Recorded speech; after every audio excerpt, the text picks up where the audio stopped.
Assalamu alaikum. Today's our discussion topic is noun. First of all, before to discuss the some important rules of noun, I want to define noun. Actually, noun क्या है ये आप लोगों को यानी कि every person knows about the definition of noun. A name of anything is called noun.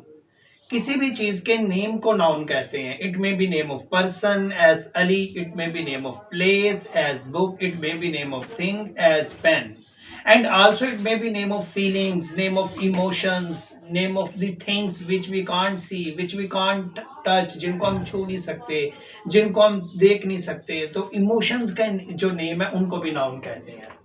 ये actually जो सीरीज होगी हमारी ये स्पेशली दो क्लासेस के लिए होगी. एक तो ये होगी सेकेंड ईयर की क्लास जो 12th क्लास है. दूसरा जो बीए के स्टूडेंट्स हैं, बीए 4th ईयर के जो स्टूडेंट्स हैं यानी कि उनके लिए ये सीरीज होगी हमारी. पूरी पार्ट्स ऑफ स्पीच के जो करेक्शन के रूल्स है, जो कॉमन एरर्स आते हैं यानी कि पार्ट्स ऑफ स्पीच के यूजेज के अंदर, उनको हम डिफाइन करेंगे, उनको हम चेक करेंगे, उनको हम करेक्ट करेंगे. बहुत से ऐसे हमारे पास वर्ड्स हैं जिनको हम सिंपली यूज करते हैं, अपनी कन्वर्सेशन के अंदर यूज करते हैं. आमतौर पर स्टूडेंट्स जो है वो पेपर के अंदर उसी तरह यूज कर देते हैं, लेकिन उनके जो सर्टेन रूल्स है वो थोड़े से डिफरेंट है. तो वन बाय वन हम शुरू करते हैं. फर्स्ट ऑफ ऑल सबसे पहले हमारे पास जो सेंटेंस है, the poors lead a miserable life.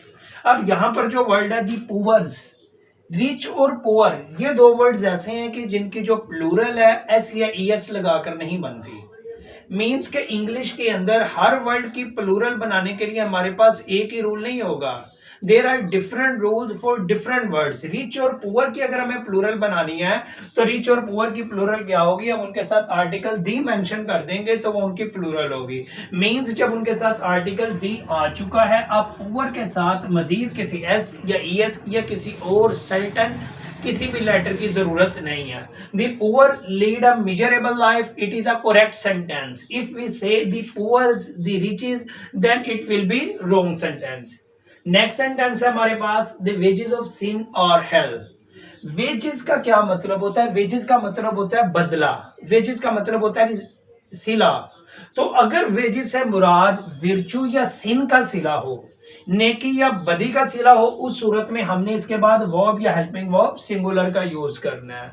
अगर इससे मुराद यानी कि वेजेस से मुराद किसी की मेहनत का सिला हो, then will we use a plural helping verb और प्लूरल वर्ब. अब यहाँ पर जो कि wages of sin is hell का जिक्र है. सिन जो है गुनाह को कहते हैं सिन, तो इसलिए हेल्पिंग वर्ब जो हमारे पास आएगा वो सिंगुलर का आएगा, प्लूरल का नहीं आएगा. नेक्स्ट सेंटेंस है हमारे पास, politics are his chief interest. It is very important rule and it is also very interesting rule. अब कुछ हमारे पास वर्ड्स हैं एज मैथमेटिक्स है, पॉलिटिक्स है. ये वो वर्ड्स हैं कि जिनके डुअल मीनिंग है. मीन्स के मैथमेटिक्स से मुराद सब्जेक्ट भी है which is learn, which is taught in schools and colleges. Politics means a subject which we learn and teach in schools and colleges. दूसरा मीनिंग क्या है? Politics means art of politics. Mathematics का meaning क्या है? Art of mathematics. चीजों को mathematic उनके अंदर मैथमेटिशियन करना, चीजों को उनका हिसाब किताब करना. अगर इससे मुराद पॉलिटिक्स से मुराद, सिमिलरली मैथमेटिक्स से मुराद अगर तो सब्जेक्ट हो विच is taught, which is learned in schools and colleges and universities, यानी कि अगर इससे मुराद सब्जेक्ट हो उस सूरत में हम इसको सिंगुलर यूज करेंगे. अगर इससे मुराद पॉलिटिक्स से मुराद आर्ट ऑफ पॉलिटिक्स हो, मैथमेटिक्स वर्ड से मुराद आर्ट ऑफ मैथमेटिशियन हो, तो उस सूरत में इसको प्लूरल यूज करेंगे. यहाँ पर चूंकि ये सब्जेक्ट के तौर पर यूज हुआ है, then we say politics is his chief interest. Next rule number 4 हमारे पास है, my sheeps are grazing in the field.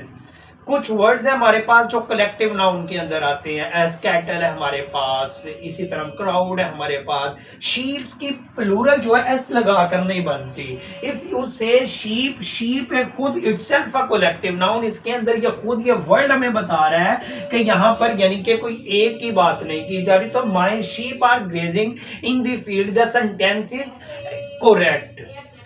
Next sentence है हमारे पास, सेंटेंस नंबर 5 है, we don't eat fruits. Fruits means क्या है? फ्रूट मीन यानी कि आपने अभी रमजान भी शुरू हो रहा है, रमजान में इफ्तारी के टाइम में आपने आपने यानी कि कोई एक फल पर तो नहीं इत्तफा करना, आप कितने फल इफ्तारी में पड़े होंगे, तो आप सारे ही फल खा लेंगे। तो क्या आप उनके लिए फ्रूट्स का वर्ड बोलेंगे? नो। फ्रूट का जो वर्ड है, अगर तो इससे मुराद खाने वाले फल हो, उस सूरत में फ्रूट सिंगुलर ही यूज होगा। अगर फ्रूट से मुराद किसी की मेहनत का अजर हो, किसी के मेहनत का सिला हो, as I am saying I receive the fruits of my work, मैंने अपने काम के फलों को पा लिया। यानी कि अगर तो इससे मुराद किसी के काम का अजर हो, तो उस सूरत में ये फ्रूट्स यूज होगा। अदरवाइज अगर खाने पीने वाले फल हो तो फ्रूट सिंगुलर यूज होगा, प्लूरल यूज नहीं होगा। नेक्स्ट सेंटेंस नंबर 6 है हमारे पास, I take pen over my walk. Pen का जो वर्ड है, या तो ये होगा कि पेन वो जो हम पार्ट्स ऑफ बॉडी में फील करते हैं, I am feeling pain in my head. अगर पेन से मुराद किसी के काम से उकताहट की वजह से पेन हो, कोई बोरिंग महसूस हो, मुराद हो, उस सूरत में पेन प्लूरल यूज करेंगे, सिंगुलर नहीं यूज करेंगे। I take pains over my walk, you should say I take pains over my walk, not you should say I take pen over my walk. Next sentence है हमारे पास, very important sentence है, common error यानी कि आमतौर पर students करते हैं, the chair's leg is broken. अब ये चेयर के ऊपर ये जो अलामत है, यानी कि इसको हम कहते हैं अपोस्ट्रोफी। अपोस्ट्रोफी का रूल ये है कि अपोस्ट्रोफी ओनली लिविंग के लिए यूज की जाती है, नॉन लिविंग के लिए you can't use apostrophe for non living things. As I am saying Ahmad's shop, Ahmad की दुकान, sentence is correct because Ahmad is living person. But if I say the chair's leg, कुर्सी की टांग, chair is not a living thing, chair is non living thing, that's why you should say the leg of the chair is broken, not you should say the chair's leg is broken. तो apostrophe only living के लिए use की जाती है, non living के लिए apostrophe use नहीं होती। लेकिन एक सूरत है, within some situations apostrophe can be used for non living things if we personify to any non living things। अगर हम किसी भी नॉन लिविंग थिंग को पर्सोनिफाई करती हैं तो उस सूरत में नॉन लिविंग के साथ भी अपोस्ट्रोफी यूज की जा सकती है। इन नेक्स्ट सेंटेंस है हमारे पास, सेंटेंस नंबर 8 है, he gave order to release him। order का जो वर्ड है, order is a verb not a noun। if I say order, यहां पर हमें orders कहना होगा। अगर order को as a noun यूज करना है then it word will be a orders। he gave orders to release him, not order। he gave orders, उसने उसको रिलीज करने के अहकामात दे दिए, तो ये order नहीं होगा, क्या वर्ड होगा? orders होगा। अब कुछ वर्ड हमारे पास ऐसे हैं कि जिनके लास्ट पर एस आता है लेकिन उसके बावजूद वो प्लूरल नहीं होते। ये बात ध्यान में रखें, अगर किसी वर्ड के लास्ट पर एस आ रहा है, ई एस आ रहा है, इसका ये मतलब नहीं है कि वो प्लूरल है। तो हमें पहले करेक्ट करना होगा। द न्यूज, न्यूज एक वर्ड है, the news is not true, not are not true, news singular use होता है। नेक्स्ट सेंटेंस है हमारे पास, Abid wants to continue his study. यानी कि इस तरह भी हम आमतौर पर कन्वर्सेशन में पूछ लेते हैं, आपकी स्टडी कैसी जा रही है, तो then this word is wrong. Abid wants to continue his studies आएगा, स्टडी वर्ड कोई भी नहीं है, स्टडी एक वर्ब है, वर्ब की फर्स्ट फॉर्म है। Abid wants to continue his studies आएगा। आगे नेक्स्ट सेंटेंस है हमारे पास, द कमेटी। अब ये वर्ड्स हैं कुछ कमेटी का और ज्यूरी का, और ज्यूरी। अब ये दो वर्ड्स हमारे पास ऐसे हैं कि अगर तो कमेटी और ज्यूरी अपने फैसले पर मुत्तफिक हो तो ये सिंगुलर यूज होगा, इसके बाद वर्ब और हेल्पिंग वर्ब सिंगुलर आएगा।